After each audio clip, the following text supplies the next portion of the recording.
Corona virus से दुनिया अभी उबरा भी नहीं है और विश्व स्वास्थ्य संगठन की नई चेतावनी ने पूरी दुनिया में हड़कंप मचा दिया है।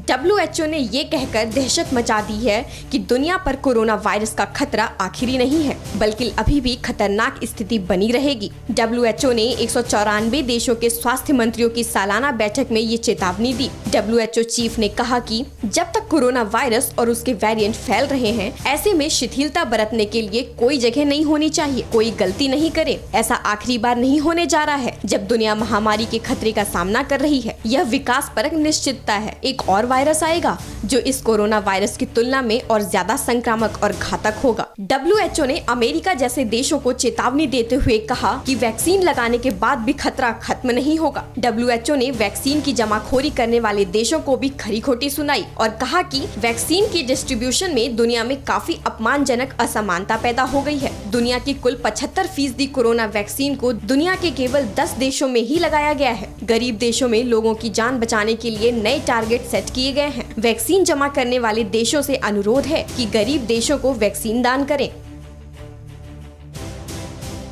कोरोना की दूसरी लहर ने देश की अर्थव्यवस्था को काफी चोट पहुंचाई। एक रिपोर्ट के मुताबिक वायरस के सेकेंड वेव में देश को लाखों करोड़ रुपए का नुकसान, जिसका अनुमान जताया जा रहा है।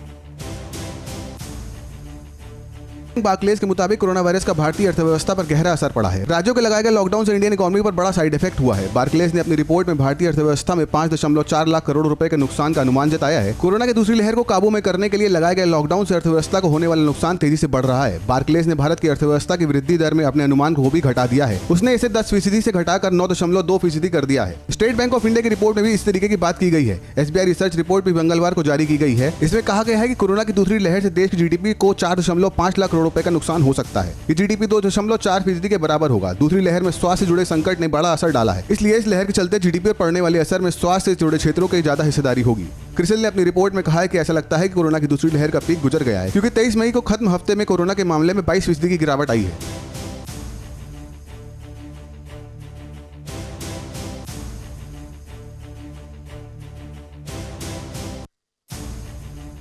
कोरोना की वैक्सीन की कमी से जूझ रहे भारत को अमेरिका से कोरोना वैक्सीन मिलने की उम्मीद जगी है।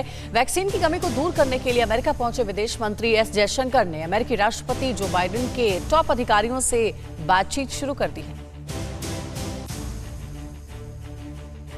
देश में वैक्सीन की कमी खत्म करने के लिए अंतर्राष्ट्रीय स्तर पर भी मोदी सरकार जुटी हुई है। भारत के मिशन वैक्सीन को पूरा करने के लिए विदेश मंत्री एस जयशंकर 5 दिनों के लिए अमेरिका के दौरे पर हैं, जहां जयशंकर भारत में वैक्सीन को उपलब्ध कराने पर रास्ता निकालेंगे। 28 मई तक अपने अमेरिकी दौरे पर विदेश मंत्री एस जयशंकर राष्ट्रपति जो बाइडेन प्रशासन के टॉप 5 अधिकारियों के साथ कोरोना वैक्सीन की कमी दूर करने को लेकर चर्चा करेंगे। जयशंकर वॉशिंगटन में अमेरिकी विदेश मंत्री एंटनी ब्लिंकन के साथ भी वैक्सीन को लेकर चर्चा कर सकते हैं। द्विपक्षीय संबंधों के साथ विदेश मंत्री भारत और अमेरिका के बीच आर्थिक और कोरोना वैक्सीन को लेकर हुई व्यापार मंचों के साथ बातचीत करेंगे। अमेरिका के पास एस्ट्राजेनेका, फाइजर, मॉडर्न और जॉनसन एंड जॉनसन की करोड़ों डोज मौजूद हैं। अमेरिका ने कहा है कि अपने स्टॉक से 8 करोड़ टीके जरूरतमंद देशों को देगा। अमेरिका कोविड-19 वायरस के खिलाफ भारत की लड़ाई में बड़े ऑक्सीजन संयंत्र, रेमडेसिविर इंजेक्शन, जरूरी दवाएं और वैक्सीन निर्माण के लिए कच्चा माल देता रहा है। न्यूयॉर्क में संयुक्त राष्ट्र महासचिव एंटोनियो गुटेरेस से मुलाकात में दोनों ने कोरोना वैक्सीन की कमी पर चर्चा की थी।